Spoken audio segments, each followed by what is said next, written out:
لوگوں نے مغرب کا سفر کیا ہے، وہاں جہاز میں 12 کے بعد 14 نمبر سیٹ آ جاتی ہے، 13 نمبر سیٹ ہی نہیں ہوتی. یہ منحوس عدد ہے. یعنی آج وہ کہیں اڑانے بھر رہے ہیں اور کہاں سے کہاں پہنچ گئے ہیں، لیکن یہ ذوف الاعتقادیہ پوری دنیا کے اوپر موجود ہے. تاریخیں مخصوص ہیں کہ ان تاریخوں کو شادی کرو گے تو برکت ہوگی، اگر ان کے علاوہ کسی اور تاریخ میں شادی کرو گے تو ٹوٹ جائے گی. ہمارے ہاں بھی کچھ لوگ کہتے ہیں کہ سفر کے مہینے میں شادی ہو تو شادی کامیاب نہیں ہوتی، اور اگر کامیاب ہو بھی جائے تو اولاد نہیں ہوتی، اولاد ہو بھی جائے تو نیک نہیں ہوتی. عجیب فلسفہ ہے. سیدہ فاطمہ تو زہرا رضی اللہ تعالی عنہا کی شادی حضرت سیدنا علی المرتضیٰ رضی اللہ تعالی عنہ سے سفر کے مہینے میں ہوئی. مجھے بتاؤ ایسی کامیاب شادی بھی کوئی ہو سکتی ہے، اور ایسا اچھا جوڑا بھی کوئی ہو سکتا ہے؟ اور پھر کہتے ہیں اولاد نہیں ہوتی، حسن حسین اور زینب پیدا ہوئے. ایسی اولاد بھی ہو سکتی ہے. اچھا اولاد ہو جائے تو نیک نہیں ہوتی. مجھے بتاؤ حسین جیسا نیک کون ہوگا، حسن جیسا نمازی کون ہوگا، اور زینب جیسی پردے دار کون ہوگی؟ تو یہ لوگوں کی اپنی خواہشات ہیں، زبان پہ جو کہہ دیے لوگ وہی مان گئے. میں نے دیکھا ہے کہ بعض اوقات لوگ 1 گھنٹے کی تقریر سننے کے بعد بھی پھر بھی کہتے ہیں نہیں اصل ہمارے خاندان میں وہ واقعی منحوس ہے، فرق تو پڑتا ہے.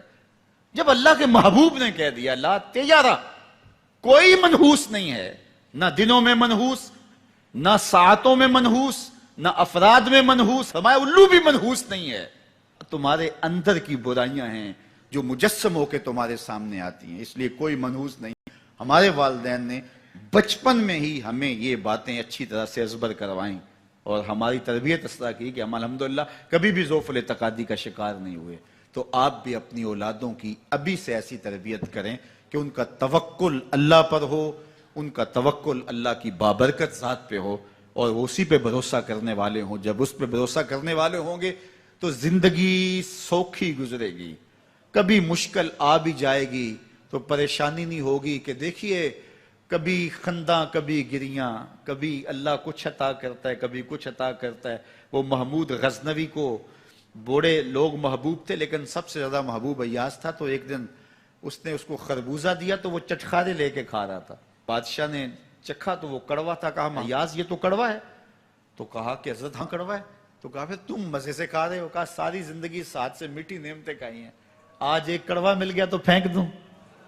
جب اس پہ توکل ہوگا تو کبھی تکلیف آئے گی تو بندہ کہے گا کوئی بات نہیں، جے سونا میرے دکھ وچ راضی تے میں سکھ نو چلے ڈاواں. تو بندہ کہے گا ٹھیک ہے کوئی بات نہیں ہے، یہ اس پہ بھی میں خوش ہوں. تو جب توکل اس پہ ہوگا تو پھر بندہ اس تکلیف میں بھی لذت لینے کا راستہ نکالے.